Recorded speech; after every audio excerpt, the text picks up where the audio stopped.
Now I am going to start remaining questions of worksheet 4. Question number 7. A cylindrical vessel is open at the top. एक cylindrical vessel है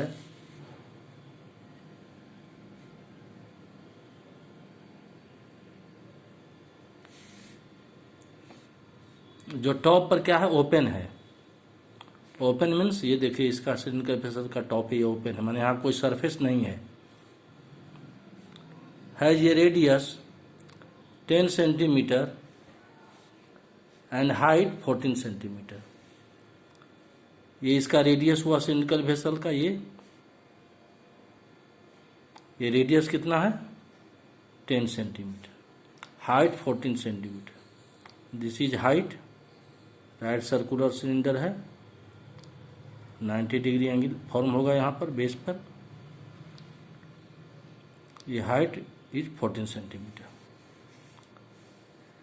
find the total surface area of the vessel. ये vessel किस form में है, vessel is in the form of cylinder.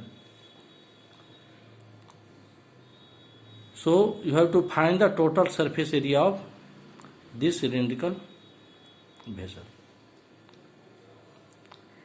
Take pi equal to 3.14. Pi का value generally हम क्या देते थे, 22/7. लेकिन यहाँ पर एक कंडीशन है कि पाई का वैल्यू आपको यही लेना है, 3.14. Look at this figure carefully. ये जो आपका सिलेंडर है, स्पष्ट है कि ये क्या कह रहा है कि ओपन एट द टॉप. ये टॉप पर ओपन है. Radius is 10 centimetre, height is 14 centimetre.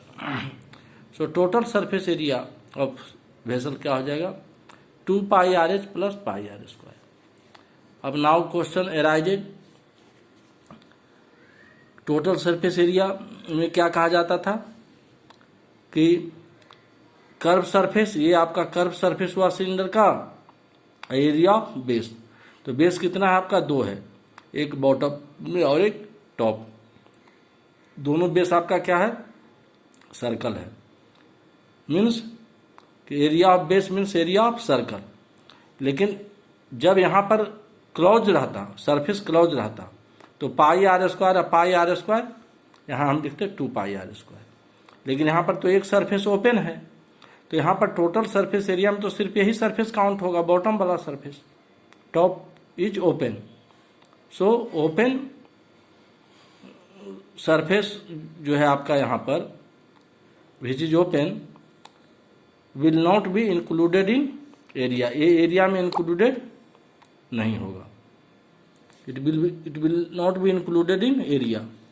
So total surface area equal to 2πRh, ये कर्व सरफेस एरिया हो गया, plus area of base. Total surface area equal to 2πRh plus πr² equal to 2 into pi का value condition दे दिया गया है, it is already given. Pi equal to 3.14. So 2 into 3.14 into this is radius. This is radius. Value of radius is 10 centimetre into we will write 10 in place of r into we will write 14 in place of h. height is 14 centimeter. So h is 14 centimeter plus pi का value of pi will be 3.14 plus value of r radius 10 centimeter, तो r² तो 10² equal to 2 into, ये दोनों को multiply करेंगे. After multiplying we will get 31.4. देखिए 10 से multiply करते हैं तो decimal will shift 1 digit right side. Multiply करने में डेसिमल क्या होता है, 1 डिजिट राइट साइड आ जाएगा. तो 1 डिजिट राइट साइड मतलब कि 1 को क्रॉस करके कहाँ जाएगा, between 1 and 4. 2 into 31.4 into 14 plus 3.14 into 10, square of 10 will be 100 equal to, इसको मल्टीप्लाई करेंगे 2 into 31.4 gives 62.8 into 14 plus 3.14 into 100 314। देखिए 100 से मल्टीप्लाई किए हैं, 2 जीरो है तो decimal will shift right side 2 digits right side. So decimal will come here. So there will be 314 equal to multiplying these two numbers. 628 को 14 से multiply करने के बाद इट कम्स 8792। अब देखिए इसमें क्या है, एक डेसिमल का प्लेस वैल्यू 1 है, सो प्रोडक्ट में भी डेसिमल का प्लेस वैल्यू 1 होगा, decimal will come before 2, 1 digit before, plus 314 equal to, अब इस नंबर को हम ऐड करेंगे, इस नंबर को ऐड करेंगे, it will come 1193.2 centimetre square. Total surface area of the vessel equal to 1193.2 centimetre square. यही टोटल सरफेस एरिया है। इसमें हम टॉप को इंक्लूड नहीं करेंगे क्योंकि टॉप क्या है आपका, ओपन है, open at the top. So that is total surface area of the vessel 1193.2 centimetre. Now question number 8, the length of a roller is 40 centimetre. एक रोलर है, रोलर देखते हैं रोड पर, रोड सरफेसिंग के काम में आता है। The length of roller is 40 centimetre and its diameter is 21 centimetre. और डायमीटर रोलर का कितना है, 21 centimetre. It takes 300 complete revolutions to move once over to level the floor of a room.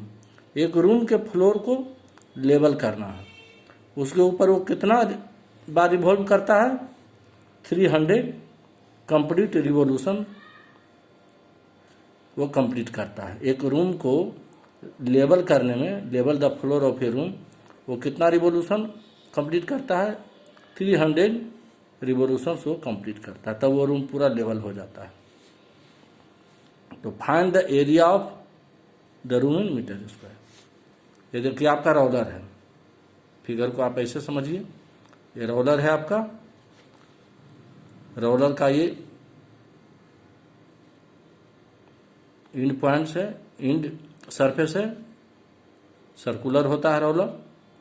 ये जो होगा पूरा कर्व सरफेस एरिया होगा। Roller is round in shape, it will be curve surface area. ये देखिए आपका, दिस इज रेडियस और this is length is 14 centimetre, length is 14 centimetre. अब इसी रोलर को अगर हम वर्टिकली रखें, ये दिस इज हॉरिजॉन्टल फिगर, अगर इसी को हम वर्टिकल रखें तो दैट विल बी क्या होगा, this will be height of roller और this will be radius of roller. तो height of roller 40 centimetre, diameter of roller 21 centimetre. Diameter से हम क्या फाइंड करते हैं, रेडियस। तो रेडियस क्या हो जाएगा, 21/2 सेंटीमीटर। डायमीटर का हाफ होता है रेडियस, तो डायमीटर को 2 से डिवाइड करेंगे तो that will be radius of roller. Radius actually means क्या है, अगर इसको हम वर्टिकल रखते हैं फिगर को, इस तरह से हम फिगर को रखते हैं, इसको फिगर को अगर हम इस ढंग से रखते हैं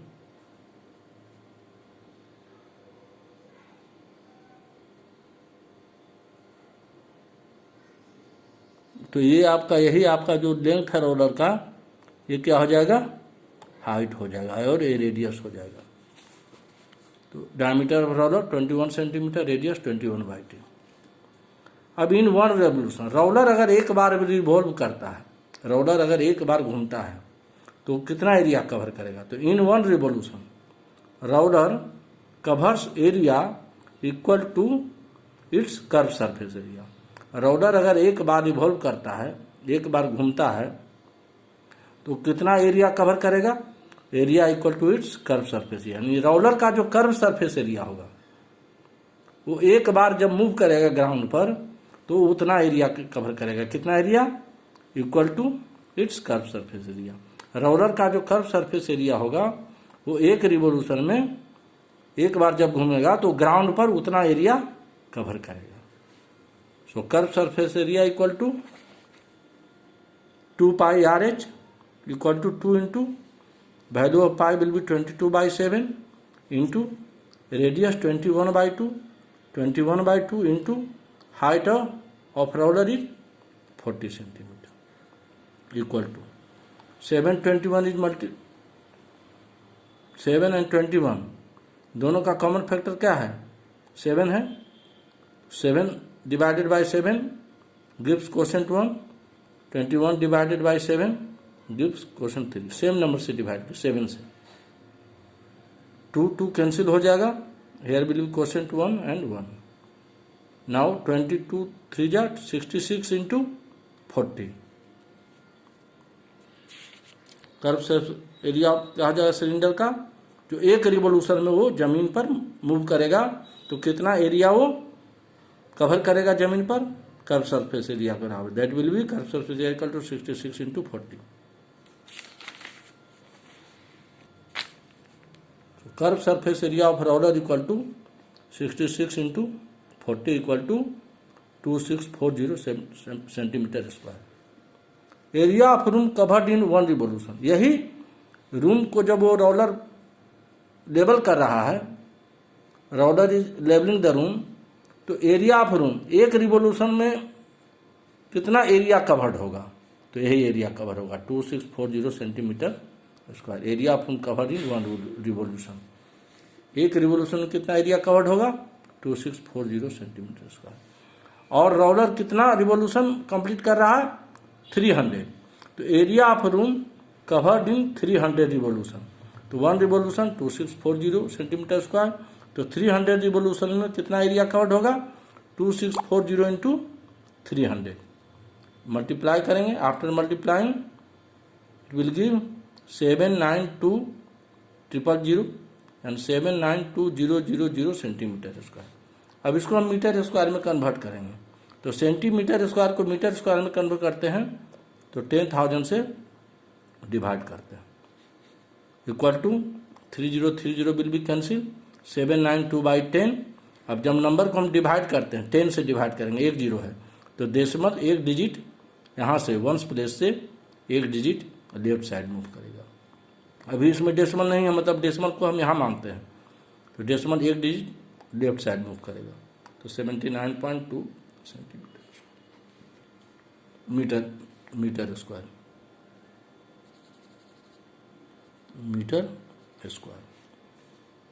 therefore area of room equal to 79.2 meter square. Question number 10. A rectangular piece of paper is 22 centimeter in length and 10 centimeter in width. एक रेक्टेंगुलर पीस पेपर का एक रेक्टेंगुलर पीस है जो जिसकी लंबाई कितना है? जैसे रेक्टेंगल का लेंथ होता है 22 सेंटीमीटर और उसकी चौड़ाई कितनी है? 10 सेंटीमीटर। विड्थ यानी चौड़ाई है 10 centimetre. It is rolled into a cylinder, इसको एक सिलेंडर में रोल किया गया एलोंग इट्स लेंथ। किसके एलोंग रोल किया गया? लेंथ के एलोंग रोल किया गया। तो find the surface area of the cylinder.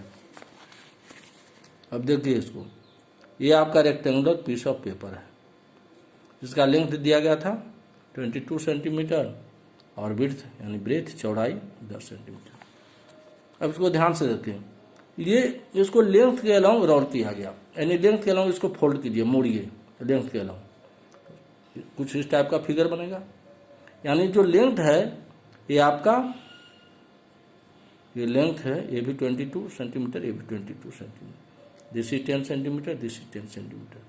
Rectangle का अपोजिट साइड क्या होता है? इक्वल होता है। Opposite sides of rectangle are equal. तो लेंथ के अलाउंग जब रोल करेंगे तो फिगर कुछ इस टाइप का बनेगा। तो ये जो आपका है सिलेंडर जो बना, ये सिलेंडर का ये क्या हो गया? बेस हो गया। और बेस किससे बना? बेस क्या है? सर्कल है। और ये सर्कल किससे बना? लेंथ से। तो नेचुरली ये सर्कल का लेंथ जो है बाउंड्री ऑफ सर्कल जिसको हम सर्कमफ्रेंस कहते हैं वो 22 होगा, क्योंकि लेंथ से बना, सर्कल लेंथ से बना।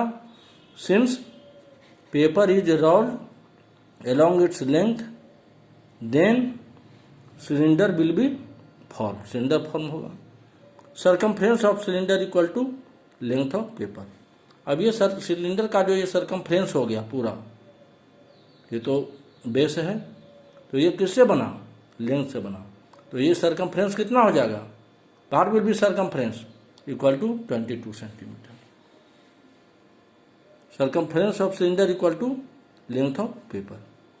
Circumference of base of cylinder, तो सर्कमफ्रेंस जो सिलेंडर के बेस का सर्कमफ्रेंस वो कितना हो जाएगा, फॉर्मूला क्या होता है उसका 2πr, और ये 2πr किसके इक्वल होगा 22 को, 22 के, क्योंकि circumference of cylinder is equal to length of paper, so 2πr equal to 22।